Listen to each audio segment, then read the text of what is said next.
Hey everyone, Amber Temerity here, owner of ThriftyGuardian.com, and I wanted to talk to you all real quick today about the beauty that is routines.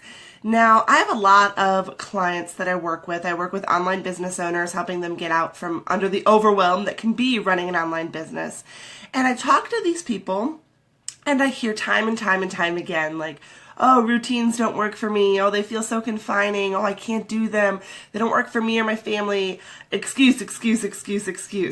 And I'm here to tell you that routines are necessary. Routines are life. When it comes to the kind of routine that you set up, that can be completely dependent on you, on your family situation, on your day. I was actually just talking to someone about my own personal routines, and one thing for me is that Mondays and Tuesdays my children go to daycare. So the routines that I have on the days where my children are in daycare versus the days where they're home with me are completely different, right? Because on Mondays and Tuesdays, I have to build in routines that allow me to find more success in my business, that allow me to create blog content without toddlers screaming in the background, or to do videos like this one without somebody, screaming at me because their sister threw a dinosaur at them. And so, like I said, Mondays and Tuesdays, again, completely different than Thursdays and Fridays, where I'm home alone with my children and I can actually play dinosaurs with them. I can read them a book. I can do things that I really enjoy because I have the routines established. So a routine isn't about, suppressing yourself. It isn't about suppressing your desires. It isn't about losing out on your freedom, because in fact, if you set routines and you find ways to make them work for you and you find ways to stick with them, then everything changes, right? You find a freedom in those routines because, again, you're not trying to do 1,000 things at once. This is especially true for women. No offense to any men that I may have watching right now, but for women, right, we're lucky, like unbelievably lucky, almost never happens, if we can go to bed without thinking, oh, I should have put the dishes away, I should have put the laundry away, oh, I need to remember to send diapers to daycare tomorrow, and I need to remember to pay the electric bill, and I need to da-da-da-da-da-da-da-da, right? Commonplace. It's, so commonplace, you can find a million different memes or a million different articles written about how women's brains don't shut off, right? But if you establish a routine, and again, a routine that works for you, a routine that you can actually stick to, then that feeling of being overwhelmed constantly starts to lessen. So certain ways you can go about creating routines. The first and foremost is to just start. Just pick one thing, right? It's kind of like when you start a diet.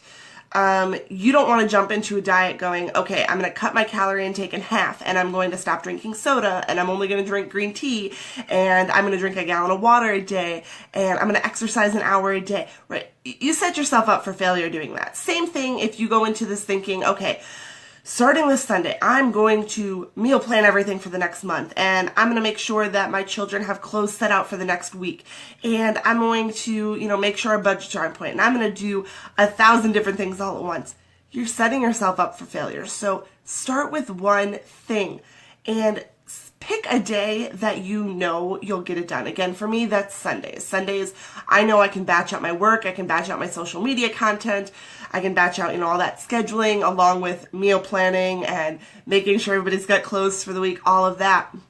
But just start with one. So again, if that's planning, if you find yourself every day at 4:30 in the afternoon going, oh, what are we doing for dinner? And if you're doing that each and every single day, then you may not realize it, but you are exhausting yourself, right? You're forcing yourself, okay? Keep that in mind. You are making the choice to stress out because you are making the choice to not plan ahead of time, to not be in the routine of creating a meal plan and, not having that seemingly, not such a big deal, but that decision every afternoon. Because the more decisions that you force yourself to make on a daily basis, the more stressed out you're going to be, the less freedom that you're going to have. So you can sit there and tell me all you want that, oh, routines don't work for me and I've tried it and I can't make it habitual. It doesn't work. It doesn't work. It doesn't work. It's because you're choosing it not to work. You're choosing to maintain in that to remain in that negative mindset. You're choosing to think that routines don't work for you because they didn't work in the past. So again, just pick one thing, whether it is developing a budget or developing a meal plan or, again, going back to making sure that your kids have clothes for the next week and actually set it out for them.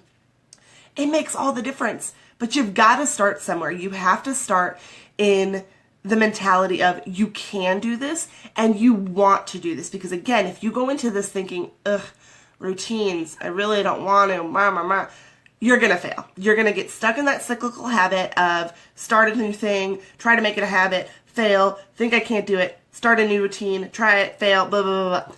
It's not going to stop because you are choosing to not let it stop. You are choosing to remain negative. You are choosing to fly by the seat of your pants each and every day. You're choosing that stress. So I encourage you today to pick one thing that you are going to start making a routine. Whether it's, doing affirmations in the morning with your kids. I got to tell you, when we do that in the mornings, it makes all the difference because not only, there's a thousand different benefits to affirmations, but you're starting the day off on a fun, positive note, and your kids pick up on that. And you can make them fun. You can make them silly. You can be exuberant in how you're presenting them, jump around, do some actions.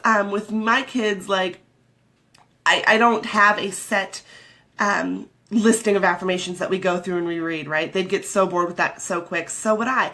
So I make them fun. Again, we do some little dances sometimes. We do silly little faces. Make it fun.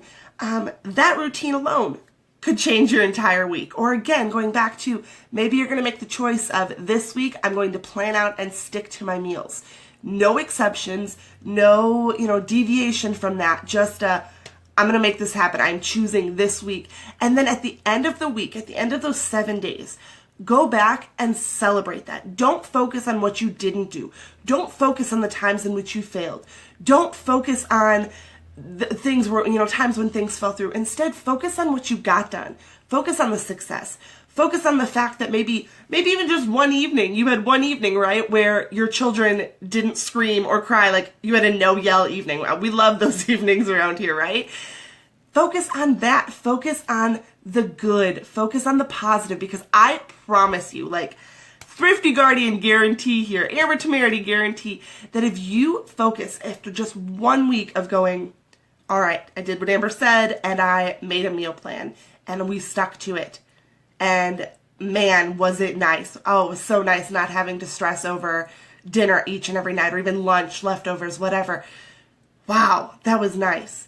And then you keep doing it, right? And then you can add in there, okay, you've got meal planning down pat. Well, now you're going to develop a chore chart, and you and your children are going to stick to that chore chart. So instead of trying to scramble and get the house clean on Saturday mornings, or instead of, trying to stuff things under the bed because you've got relatives coming to visit, your house will remain clean because you're taking 10 minutes a day following this chore chart rather than, again, an hour, 2 hours, 5 hours on the weekends. Keeping on top of things. If you make it a habit, if you celebrate the successes, if you make those routines, you will find less stress. You will find more freedom to do what you love most. And that is what I'm all about. I'm sure that's what you're all about, right? You want freedom. You want more time. It's not going to happen unless you make the choice to develop routines, to develop habits, and to focus on the positive. So I would love it if you would comment below, whether you're watching live or watching the replay, and let me know about your routines. What are some routines that you have implemented in the past that work for you or maybe didn't work for you? Or what are some routines that you're going to try out now after watching this oh so motivational video, I'm sure, that you want to implement for you and your family? Let me know in the comments below. I would love to hear from you, and I hope you have a beautiful rest of your day. Thanks so much for tuning in.